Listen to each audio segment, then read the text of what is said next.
자, 좀 더 다양한 어떤 표현 방식을 한번 설명드려 볼게요.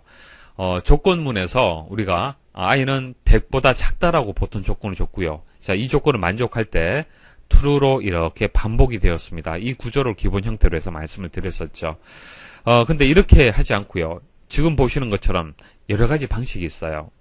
나머지도 맞는지 한번 검증을 한번 해보겠습니다. 자, 보시면 i는 100과 같다라고 되어 있고요. 자, i는 100과 같다. 자, 이 조건이 되겠습니다. 자, false가 오른쪽에 있고 true가 아래쪽에 있네요. 그러면 i가 0, 1, 2 이렇게 값이 증가가 되겠죠. 증가되면서 99. 자, i가 99면 false죠. 반복됩니다. 그럼 위쪽에 i는 i 플러스 1이 있기 때문에 i가 1이 증가되겠죠. 마지막에는 100이 될 건데요. 자, 100 값을 가질 때는 어떻게 되는 거예요? i가 100 맞잖아요. 그럼 true 아래쪽으로 빠져나오는 거예요. 그러니까 i가 100이 될 때 빠져나온다는 얘기입니다. 이것도 마찬가지죠. i가 100이 될 때 i가 100보다 작다라는 조건을 만족하지 않기 때문에 빠져나오잖아요. 그죠? 그러니까 이 순서도를 반복되는 구조를 빠져나오는 것이 꼭 작다라는 부등호를 가져야 되는 것은 아니라는 얘기예요. 등호가 들어가도 된다는 얘기예요. 물론 true, false의 위치가 바뀌었지만은 true, false의 위치와 부등호의 방향은 얼마든지 바꿀 수 있는 겁니다. 문제에 따라서 다르다는 얘기예요. 자, 다른 유형 좀 보도록 하죠. 숫자 99로 바뀌었네요. 자, 99 이하다라는 조건이 붙었네요. 자, 이것도 한번 보도록 하죠. 생각해 보도록 하죠. 자, i가 99일 때까지 반복을 했다고 가정을 하겠습니다. 자, 99일 때 어떻게 됩니까? 작거나 같다 만족하잖아요. 반복됩니다. 자, 그 다음 100이 되었겠죠? 자, 100일 때는 어떻게 되는 겁니까? 이 조건 만족하지 않죠. false가 되면서 빠져나오는 거예요. 그래서 100이 될 때 빠져나온다는 것은 다 동일한 겁니다. 자, 또 한번 보도록 하죠. 자, 99일 때 어떻게 됩니까? 자, 99일 때는 false가 되겠죠. 반복됩니다. 자, 100이 되었어요. 그러면은 이제 i가 100 이상이다라는 조건을 만족하죠. true 이제 아래쪽으로 내려오는 겁니다. 그러니까 i가 100이 될 때 빠져나오게 되는 거고요. 자, 이것도 한번 보도록 하죠. 자, 부등호를 서로 마주 보도록 하는 것은 등호의 반대입니다. 같지 않다라는 의미를 가지고 있습니다. 그래서 i가 99일 때, 자, 이 조건을 만족합니까? 100이 아니잖아요. 그럼 true가 되는 거예요. 자, 100이 되게 되면 어떻게 됩니까? false가 되겠네요. 100이 되기 때문에. 그럼 빠져나오는 거예요. 자, 이것도 99일 때 어떻게 됩니까? false가 되겠네요. 99보다 크지 않잖아요. false가 되고 100이 되면은 99보다 크기 때문에 true가 되면서 아래쪽으로 빠져나오는 겁니다.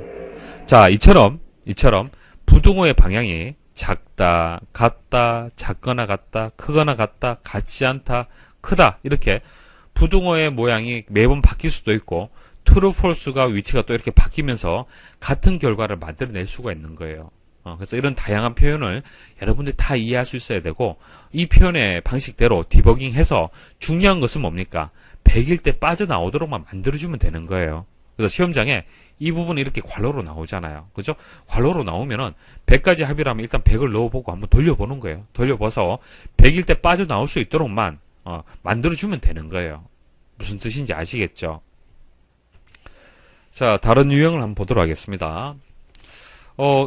좀 다르네요. 보세요. i는 1로, sum, 0으로 초기화를 했네요. 분명히 제가, i는 0, 그리고 sum은 0이라면은, 자, 첫 번째 항이라면은 sum도 1이 되고, 두 번째 항이라면 sum은 3이 돼야 된다. 이렇게 초기화를 하는 것이 맞다라고 말씀을 드렸는데, 초기화하는 방식이 다르네요.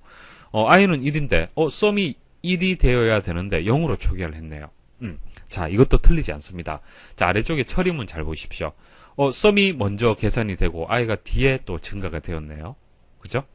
위치가 바뀌었어요. 자, 이렇게 바뀌게 되면은 상관없습니다. 자, 중요한 것은요, 순서도의 모양은 다양하게 나올 수가 있는 겁니다. 디버깅해서 내가 생각한 결과가 나오기만 하면 되는 거예요. 자, 디버깅 한번 해보도록 하죠. i는 1, sum은 0이죠.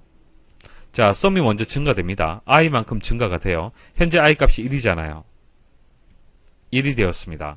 자, i 증가 2가 되었습니다. 자, 5까지 한번 계산을 해볼게요. 그럼 5라고 숫자를 한번 바꿔보도록 하겠습니다. 만족하죠? 자, true가 됩니다. 반복합니다. sum을 먼저 구해요. 현재 i 값이 2가 되기 때문에 3이 되겠습니다. 그 다음 i가 증가되죠. 자, true가 되죠. 자, 3 더하기 3, 6이 되었습니다. 자, i 증가되었고요. 또 true가 되었습니다. 자, 그리고 6 더하기 4, 10이 되었죠. 자, i는 5가 되었습니다. 자, 여기서 잘 보세요. i가 보통 5가 되면 빠져나와야 되는데 이 구조에서는 빠져나옵니까? 빠져나오지 않습니까? 자, i가 5보다 작거나 같다라는 이 조건을 만족하잖아요. true가 되는 거예요. true. 또 반복합니다. 반복해서 i가 5 값을 가지면서 다섯 번째 항까지 합을 구하는 거예요. 그래서 15가 되겠죠. 15가 되고요. i는 증가되어서 6이 되었습니다. 자, 이제 i가 6이 되었기 때문에 false로 빠져나오죠. 그래서 현재 sum 값인 15가 출력이 되는 구조가 되는 겁니다. 자, 여기서 중요한 것은요.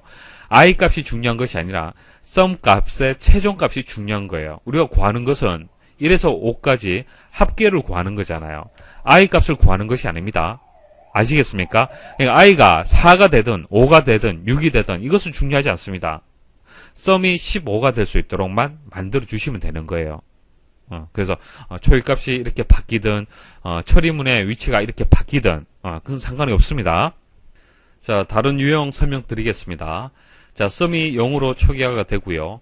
그리고 i를 초기화하는 부분 없이 순환 구조라고 이렇게 나왔네요.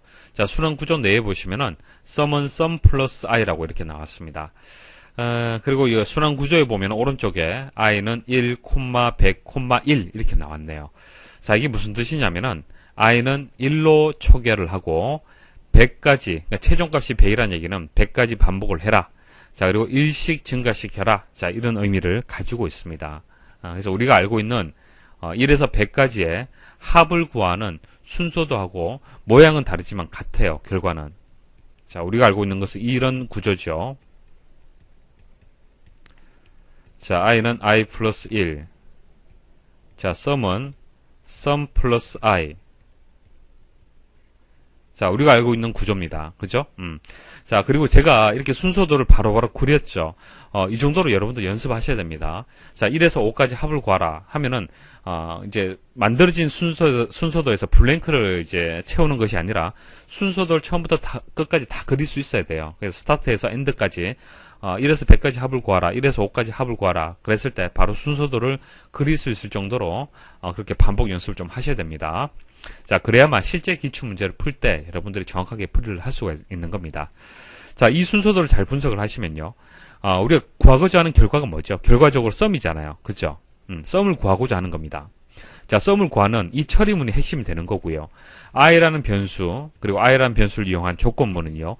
반복하는 횟수를 정해주는 거예요. 이 부분은 반복하는 횟수를 정해주는 것이지 실제 출력되는 것은 아닙니다. 출력되는 것은 sum이죠. 그래서 sum을 구하는 처리문이 중요한 겁니다. 그래서 이 처리문을 그냥 반복해 주는 거예요. 그죠? 바깥쪽은 중요한 것은 아니죠. 그래서 i는 1, i는 100까지 반복하고 일씩 증가시킨다. 일씩 증가시킨다는 부분은 i는 i 플러스 1이 되는 거고요. 자, 100까지 한다는 것은 이 부분이 되는 것이죠. 그리고 초기화는 자, 여기 1로 초기화를 했는데요. 자, 여러분들 생각에는 sum을 0으로 초기화를 했기 때문에 i도 0으로 초기화를 해야 되지 않느냐 그렇게 생각할 수 있는데요. 물론 이거 0으로 입력을 해도 상관없습니다. 자, 보세요. 자, sum은 0으로 초기화 되었죠. 그 다음 이 순환 구조를 만나게 되면은 먼저 i 초기 값을 찾습니다. 자, 0이었죠. 그러면 i는 0, sum은 0이 되는 거예요. 그러면은 0이죠. 자, 이 두 개 값을 더해서 자, 0 값을 만들어내는 겁니다. 자, 이거 의미 있습니까? 의미가 없잖아요. 그죠? 그래서 앞에서 초기화를 이렇게 할 필요 없이 1로 초기화를 하게 되면은 sum은 0, i는 1로 되기 때문에 첫 번째 항의 합계를 바로 구할 수가 있는 겁니다. 그래서 일반적으로 이런 순환 구조는요. i의 변수 값을 0으로 초기화하지 않고요. 1로 초기화를 해서 시작을 합니다. 이해하시겠습니까? 자, 그럼 한번 디버깅을 한번 해볼게요. 자, 5까지만 한번 구해보도록 하겠습니다. 자, 디버깅 표도 여러분들이 교재 보지 않고 직접 만들 수 있어야 됩니다. 자, 제어가 넘어가는 순서대로 만드시면 되는 거예요. 첫 번째 sum이죠. 자, sum이 0이죠. 자, i는 초기값이 1입니다. 1이죠. 자, 아래쪽은 내려옵니다. 자, sum 플러스 i죠. 자, 이 두 개를 더해주면 sum 값이 1이 되겠네요. 이렇게. 자, 그리고 여기서 이제 바깥쪽으로 빠져나오는 것이 아니라 반복합니다. 반복. 1 증가시키고요. 1 증가시켜서 5인지 아닌지 판단해 보는 거예요. 그래서 아직까지 5까지는 반복이 다 되지 않았죠. 그렇기 때문에 1 증가시키고요. 자, 아래쪽 처리문을 처리합니다. 그래서 2하고 1하고 더해서 3을 구하게 되는 겁니다. 자, 또 반복합니다. 1 증가. 됐죠? 자, 그 다음 이렇게 또 6을 구하게 되고요. 또 반복. 자, 4가 되었습니다. 10이 되었죠? 또 반복. 자, 5가 되었습니다. 그러니까 5가 될 때까지 반복하는 거예요. 5가 될 때까지. 그러니까 5가 될 때까지. 자, 마지막 반복이죠. 15가 되고요. 자, 그 다음 i 값이 6이 되면서 이제 빠져나오는 거예요. 6이 되면 안 되는 겁니다. 아시겠습니까? 자, 빠져나오고요. 그 다음 이제 썸을 출력하는 그런 구조가 되는 겁니다. 자, 작동되는 원리 아시겠죠? 자, 디버깅 직접 한번 해보시고요. 자, 비주얼 베이직을 실행을 해서 금방 말씀드렸던 순환 구조도 한번 실습을 한번 해보도록 하겠습니다. 이렇게 실습을 말씀드리는 것은 디버깅이 이렇게 이루어지는 거구나. 자, 이렇게 제어가 넘어가는 거구나 라는 개념을 이해를 하시라는 얘기입니다. 자, 썸은 0이 되고요. 그 다음 순환 구조는 for next 문으로 구할 수가 있습니다. 자, for i는 1, 자, 1부터 to 5, 5까지 스텝 1, 자, 1씩 증가시켜라 라는 의미를 가지고 있고요. 자, 썸은 sum 플러스 i, 자, 이게 중요한 것이죠. 자, 이렇게 반복을 해라. 자, 실행을 한번 해볼게요. 자, 실행하게 되면 바로 15란 결과가 나옵니다. 자, 한 단계씩 한번 실행을 해보겠습니다. 자, 썸을 초기화를 하고 폼은 만났습니다. 자, i는 1값을 가지고요. 썸을 구했어요. 자, next i 해서 폼을 반복합니다. 자, 반복, 자, 또 반복, 자, 또 반복을 하면서 자, 썸 값이 15를 가질 때 이제 빠져나오는 거죠. 자, 썸 값이 15를 가진다는 얘기는 그때 i 값은 이제 최종 마지막에는 6값을 가질 거예요. 그죠? 6값을 가지면서 5까지라고 얘기를 했기 때문에 빠져나오는 겁니다. 자, 무슨 뜻인지 아시겠습니까? 그래서 i가 1에서 2, 3, 4, 5까지 해서 반복하고 i가 6이 되면서 5까지 반복하라고 했기 때문에 빠져나오는 거예요. 자, 이것도 마찬가지입니다. 자, 얼마까지 반복을 할 거냐. 자, 100까지 하겠다. 자, 100까지 합이 구해지는 거고요. 1000까지 하겠다. 자, 이렇게 숫자 언제까지 반복을 할 거냐라는 숫자만 바꿔주시면은 다양한 순서도를 만들 수가 있습니다.